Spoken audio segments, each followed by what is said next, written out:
Good morning and welcome back to News Center. We're still keeping an eye on the nurses' strike that enters its 12th day today. Nurses have remained adamant that they will not go back to work until the return to work formula is honored. COTU Secretary General Francis Atoli earlier on had said the Council of Governors should not have dragged the president into the nurses' strike, saying the issue could have been handled by the Labour CS. Let's cross over to Kisumu and listen in to what he has to say. ILO has invited our president as a guest speaker this year in Geneva. And he should not, his junior officers should not mislead him in making him appear as if he's an autocratic president who can comment and give orders to a situation that have been promoted by certain other elements who did append their signatures on an agreement of which they did not honor to make it appear as if he's using, he has gone out of industrial relations machinery to resolve the strike of the striking nurses. To paint him black, we shouldn't do that. We respect him, we respect our president, we respect the government, and our government respects the independence of those free and independent organizations which are not departments of civil service. So we don't want to mar the good name that Kenya has because of inability of other few guys within the government to resolve such like problems. And as I did say yesterday, if I was a head of state today, the CS Labour would have packed his things and gone home. He's not competent to stand up on any national television and tell us how he thinks about Kenya, labour market and other related issues if he cannot resolve as such a small issue. Because what nurses are waiting for is either how can they renegotiate the agreement they have. They have a valid document with them, signed by the Council of Governors at that particular time, which has not been honored. And somebody would have called the Council of Governors for renegotiating the same agreement, extending or postponing, and they enter into a return to work formula, and the nurses would be working. Today they would be in their places of work, other than asking the chairman, who is my neighbor at home, the man I respect, Governor Paranya, to talk on a subject that he doesn't understand. I know him as an accountant. He's not an industrial relations player. He's zero in that particular area. So he needs to consult widely.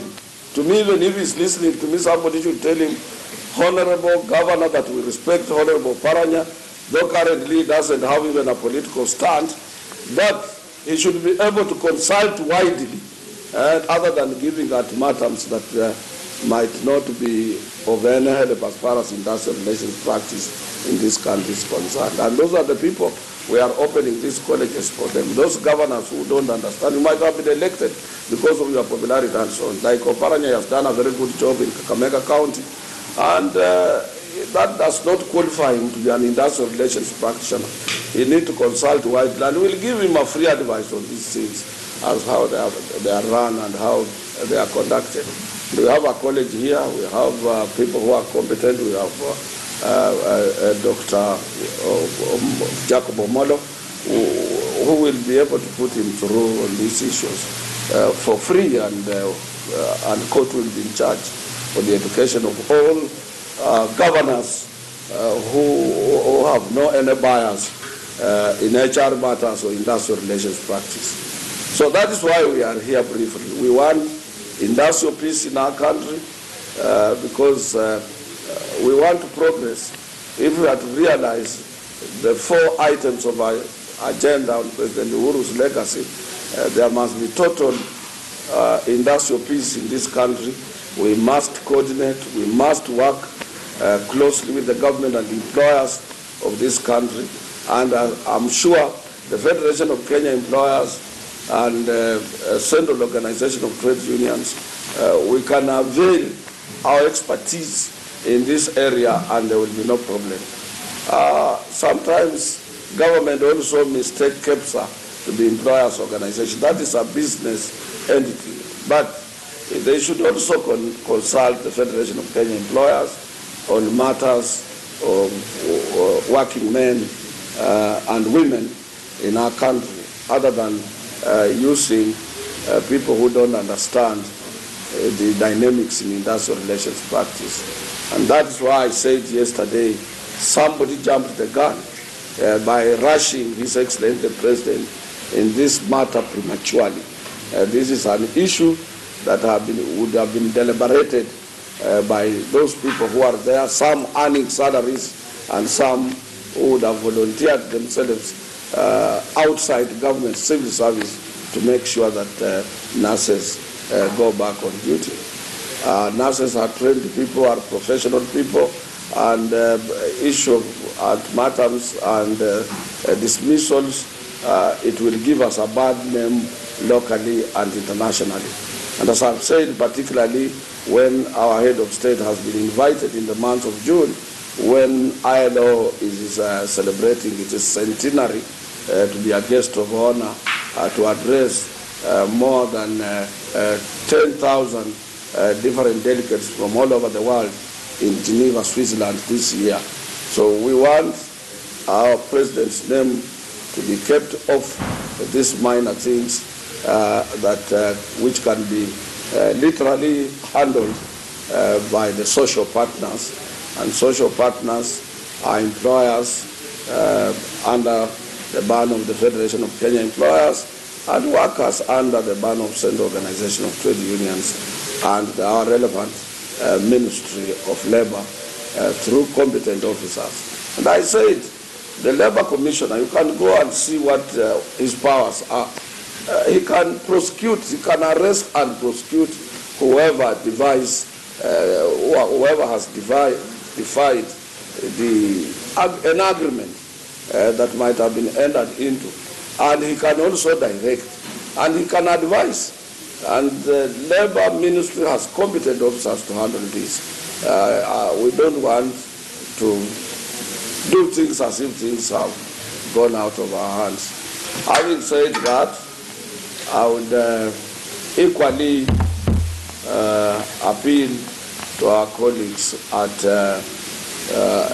in the Nurses Union, as they have said, also to allow those who want to renegotiate that agreement with them to do that, so that they can enter into a return to work formula. And this is what Oparanya should be striving for, to make sure that he meets the national leadership of nurses and enter into a return to work formula. And that is the accepted way of doing things globally.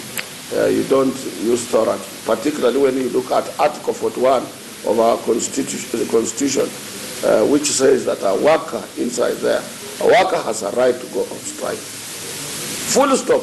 It doesn't explain anything. When you say, oh, people divide court orders and what have you, these are other laws to implement that. But then those laws, other laws, are not superior to the national constitution. The national constitution is superior. So if somebody has hold on his labor or her labor, negotiate for that labor. You don't use thorax to get that labor. Or you don't use punitive measures or extortion to say if you don't report back, we'll sack you and so on. That is extortion.